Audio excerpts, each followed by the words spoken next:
નમસ્કાર મિત્રો, આપ સૌનું સ્વાગત છે। આજે આપણે જાણશું કે શિવરાત્રિની પવિત્ર રાત્રે ભગવાન શિવની પૂજા અર્ચના કેવી રીતે કરવી, કઈ સામગ્રી જરૂરી છે અને આ પૂજાનું આધ્યાત્મિક મહત્વ શું છે। વિડિયો અંત સુધી જરૂર જોતા રહેજો। હર હર મહાદેવ। મહાશિવરાત્રિ એ ભક્તિ, તપ અને જાગૃતિની રાત્રિ છે। માન્યતા છે કે આ પવિત્ર રાત્રે ભગવાન શિવ અને માતા પાર્વતીનો દિવ્ય મિલન થયો હતો। આ દિવસે કરેલી ઉપાસના, જપ અને ઉપવાસ જીવનના પાપોનો નાશ કરે છે અને ભક્તના જીવનમાં શાંતિ અને સુખ લાવે છે। શિવરાત્રિની રાત્રે કરેલું એક મંત્ર જાપ પણ અસંખ્ય ગુણો ફળ આપે છે એવું શાસ્ત્રોમાં કહેવાય છે। હવે વાત કરીએ પૂજા માટે જરૂરી સામગ્રીની। શિવલિંગ અથવા ભગવાન શિવની મૂર્તિ, ગંગાજળ, કાચું દૂધ, દહીં, મધ, ઘી, ખાંડ, બિલ્વપત્ર, ધૂપદીપ, ફૂલ અને ફળ આ તમામ વસ્તુઓ તૈયાર રાખો। બિલ્વપત્ર ભગવાન શિવને અત્યંત પ્રિય માનવામાં આવે છે, તેથી શક્ય હોય તો તાજા બિલ્વપત્રનો જ ઉપયોગ કરો।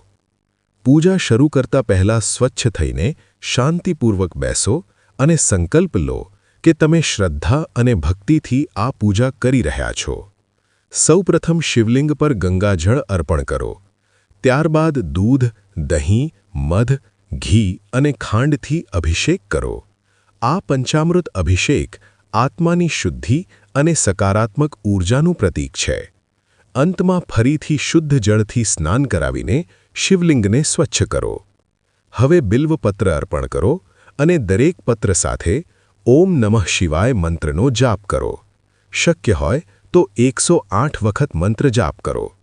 ત્યારબાદ ધૂપદીપ પ્રગટાવી આરતી કરો। ભક્તિપૂર્વક ગવાયેલ શિવ આરતી અને મંત્ર જાપ મનને અદ્ભુત શાંતિ આપે છે। શિવરાત્રિની રાત્રે જાગરણ કરવું શુભ માનવામાં આવે છે। ભજન, કીર્તન અને શિવ મહિમાનો સ્મરણ કરતા રહો। ઉપવાસ દરમિયાન ફળાહાર લેવો અને મનમાં શુદ્ધ વિચાર રાખવો। સાચી ભક્તિ બહારની વિધિ કરતાં વધુ આંતરિક ભાવનામાં રહેલી છે। આ પવિત્ર રાત્રે કરેલી પૂજાથી નકારાત્મકતા દૂર થાય છે, લગ્નમાં આવતા વિઘ્ન દૂર થાય છે, આરોગ્ય અને આયુષ્યમાં વૃદ્ધિ થાય છે અને જીવનમાં નવી દિશા મળે છે। ભગવાન શિવ ભોળા છે, તેઓ ભક્તના નિષ્કપટ ભાવથી તરત પ્રસન્ન થાય છે। જો તમને આ માહિતી ઉપયોગી લાગી હોય તો વિડિયોને લાઇક કરો, શેર કરો અને ચેનલને સબસ્ક્રાઇબ કરવાનું ભૂલશો નહીં। કમેન્ટમાં જરૂર લખજો, હર હર મહાદેવ। આપ સૌને પવિત્ર શિવરાત્રિની હાર્દિક શુભકામનાઓ।